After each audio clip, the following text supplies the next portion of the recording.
Dando sequência, porque a bola não para. O Atlético foi até Cochabamba, na Bolívia, encarar o Jorge Wilstermann e também a altitude. Teve dificuldade, acabou perdendo a partida, que teve 3 penalidades, uma para o Atlético convertida, 2 para a equipe do Wilstermann, e o Furacão acabou sendo derrotado. Vou pedir as imagens aí para o pessoal da nossa técnica, para a gente poder ir comentando em cima daquele trabalho realizado pelo técnico Thiago Nunes. Mesmo com o resultado, o Atlético conseguiu a sua classificação. Aí um acidente de trabalho, o Santos não tinha como pegar o chute do atacante da equipe boliviana. O Atlético, bom esse lateral, hein? É bom esse Renan Lodge, hein? Espetacular lateral esquerdo, né? Fez um segundo tempo, engoliu os caras, não fugiu do jogo, não faltou gás. E agora uma coisa que eu acho estranha, ele bateu pro gol e o cara desviou e o pessoal da Conmebol dá o gol contra. O gol é do Lodge, cara. Eu também não entendi como lançamento, não. Porque o que o pessoal da Conmebol, né, eles deram os créditos do gol contra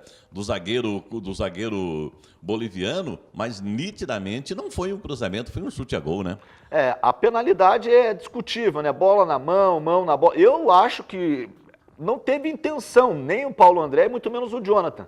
Mas a arbitragem entendeu diferente. Esse lance é inquestionável. Mais uma vez o Renan Lodge. Para mim, o melhor em campo. Ele passou, né? O cara deu o rapa, pênalti indiscutível, né? Veio cobrado pelo Marco Rubi, que trocou o canto. Normalmente bate de uma outra maneira. Esperou o goleiro se mexer. E aí o Atlético tinha igualdade no placar. No finalzinho, mais um lance polêmico. O Paulo André tenta fechar o espaço e a bola é batida, bate no braço direito do Paulo André, mas eu não vejo intenção, com sinceridade, não vejo maldade e malícia do Paulo André de tirar vantagem do lance. Eu acho que esse pênalti foi mais pênalti do que o primeiro. Do que o primeiro. Eu acho que esse foi mais pênalti. Tanto é que a gente vê, né, a desolação do Paulo André, ele cai, ele não esboça a reação. Não, já lamenta. Ele cai, ele fica lamentando, poxa, né?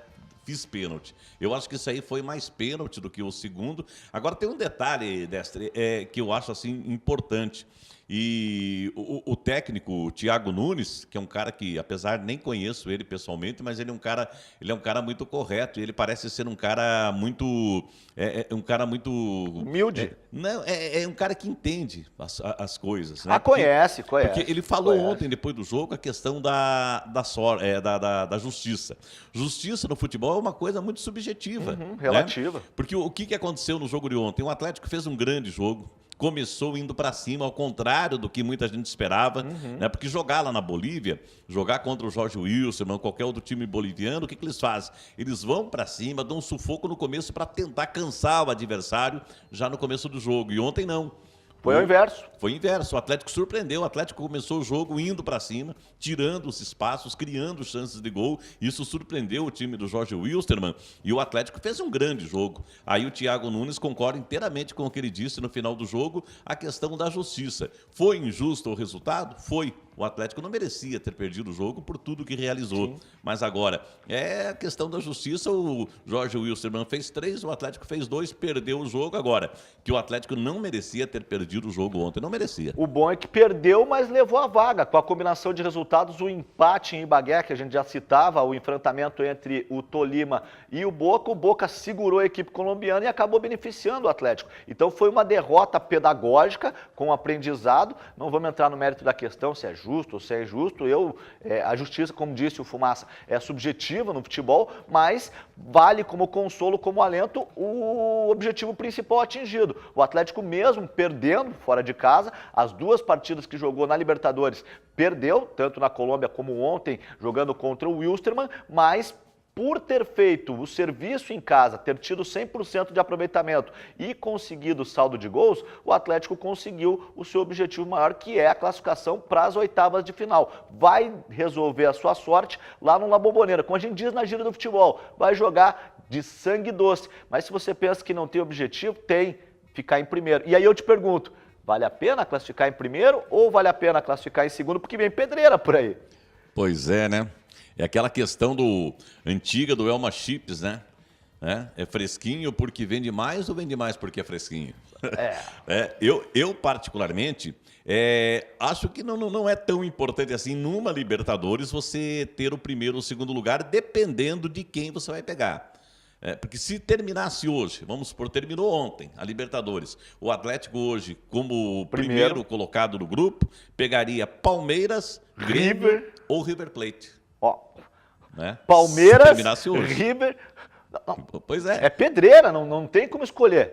Então, vai que o Atlético termina como primeiro colocado, né? Porque eu acho que até pode terminar, porque o Atlético, como você disse... Ele joga pelo empate. Joga pelo Ele empate. joga pelo empate. O Vai de empate sangue favorece o doce, Atlético. sem a pressão, porque uma coisa, Destre, e eu É já você falei... necessitar do resultado na Bombonera. Exatamente, você vai jogar contra o Boca na Bombonera, que é aquele inferno, aquela pressão que todo mundo conhece. Uma coisa é você ir lá precisando trazer o resultado, e outra coisa é você ir lá e, se der, se puder, trazer o resultado ao natural. Então, eu acredito que o Atlético tem condição de ir lá contra o Boca, trazer um grande resultado e ser o primeiro do grupo. Agora, não sei até que ponto vai ser vantajoso para o Atlético, porque depende de quem serão os segundos colocados dos outros grupos. Mas hoje é só bucha, não dá para escolher Só adversário. É uma competição internacional, a melhor competição que o Atlético disputa, pelo menos nesse primeiro semestre. Depois vai ter decisão da Copa Suruga, tem a Recopa contra o River, mas conquistar esse objetivo de forma antecipada, isso pode influir de uma forma muito positiva e natural para o planejamento subsequente do Atlético. Claro que a gente não está aqui especulando quem virá, não tem como escolher Palmeiras, River, é tudo multicampeões. Então o Atlético ganha um tempo a mais para se preparar, para pôr a cabeça no lugar, para manter esse planejamento e esse rumo que vem atuando dentro da Conmebol Libertadores, e quem sabe, de repente, com uma combinação de resultados, não possa pegar até um outro adversário teoricamente mais fraco na competição. Pode acontecer. Sem dúvida, pode acontecer. Tem que esperar terminar, né? Essa fase, e a gente saber exatamente qual vai ser o pareamento aí das chaves para a gente ter, né, o adversário do Atlético. O bom de tudo é a classificação. Eu assisti o jogo, assisti os dois jogos. Assisti primeiro o Atlético e depois assisti o Tolima contra o Boca. O Tolima fez 2-0, fez 2-0. Eu também vi. Foi para cima, de repente podia ter feito uma goleada em cima do Boca. Quando estava amassando o Boca, levou o gol, primeiro gol do Boca no contra-ataque, aí já levou o segundo, quase perdeu o jogo ainda. Então, quer dizer, na compilação de tudo, já juntando tudo, uma campanha espetacular do Atlético. E o grande mérito do Atlético, só para terminar, Destre, é que ele teve os 3 jogos em casa e soube fazer a lição de casa. O serviço. Exatamente. Fez o serviço. E Porque goleando, por exemplo, o Wilstermann por 4-0, que deu para ele esse saldo. Exatamente, fez 4 no Wilstermann, fez 3 no Boca, teve um saldo espetacular, né? Então tem tudo isso.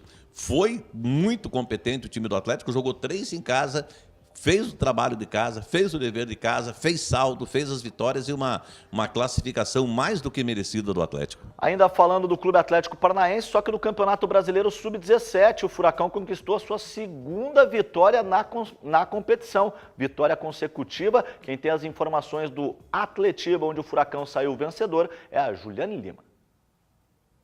Olá, amigos do Placar Transamérica. Trago notícias da base do futebol paranaense e a garotada do Atlético continua dando resultado. Teve Atletiba na tarde desta quarta-feira na Arena da Baixada pela segunda rodada do Campeonato Brasileiro Sub-17. E o Atlético venceu o Coritiba por 3-0. Rômulo, João Pedro e João Oliveira marcaram os gols da vitória rubro-negra. E com o resultado, o Furacão se manteve na liderança do Grupo A, agora com 6 pontos. Foi a segunda vitória do Furacão na competição, que já havia vencido o Santos por 3-0 fora de casa na primeira rodada. O próximo compromisso do time comandado pelo técnico Rogério Correia será contra a Ponte Preta, em Campinas, na terça-feira, dia 30 de abril. Já o Coxa volta a campo também na próxima terça-feira e recebe o Sport dentro do Couto Pereira. O Curitiba venceu a Ponte Preta dentro de casa por 3-1 na primeira rodada, e os gols do Coxa foram marcados por Luiz Gabriel, Thalisson e Luiz Silva. Matheus marcou para o time paulista. Logo eu volto com notícias do futebol internacional. Perfeito, está combinado. Juliane Lima trazendo as informações da formação dos 3 clubes da capital, do triplex da capital, Curitiba, Atlético e Paraná, dentro desse Campeonato Brasileiro Sub-17. Já ela vem de retorno para falar do futebol internacional. Quer fazer algum comentário? É interessante ter esse tipo de boletim, Fumaça. Eu gosto da formação. É muito legal, muito legal. Tomara que essas notícias, né, sobre as categorias de base sejam recorrentes, né, sejam diárias aqui no programa, é muito legal. E só para completar esse boletim trazido pela Juliane, o Paraná que recebeu os jogadores emprestados do Atlético, né, esses 5 jogadores emprestados. Daqui a pouquinho eu vou falar no boletim do Paraná. O Paraná Clube cedeu 4 jogadores da base, sub-17. Foram 4 jogadores de potencial, jogadores que o Atlético escolheu das categorias de base do Paraná Clube. Todos eles vão atuar nesse Atlético sub-17. Além, né, do Paraná ter cedido esses jogadores, né, o Paraná fica com 50%, né, fica com 50% dos direitos econômicos, metade do Atlético, metade do Paraná Clube. Conforme eles forem crescendo na carreira e forem negociados, forem rendendo, então uma parceria aí muito legal, né, não só com a ida dos jogadores do Atlético para o Paraná Clube, né, mas também o Paraná Clube cedendo 4 jogadores. No boletim da manhã do Paraná Clube eu vou trazer o nome desses 4 jogadores de 17 anos que a partir de agora já estão engajados aí no elenco do Atlético. Beleza, eu acho interessante esse tipo de iniciativa. É um clube, é co-irmão, é da mesma cidade, não muda para o atleta, vai ter a estrutura do Atlético Paranaense, que a gente sabe que na formação é uma potência de revelação de jogadores, e o Paraná ganha também o suporte dos atletas emprestados pelo Furacão para o início da Série B, que seja com o pé direito, como a gente diz na gíria do futebol.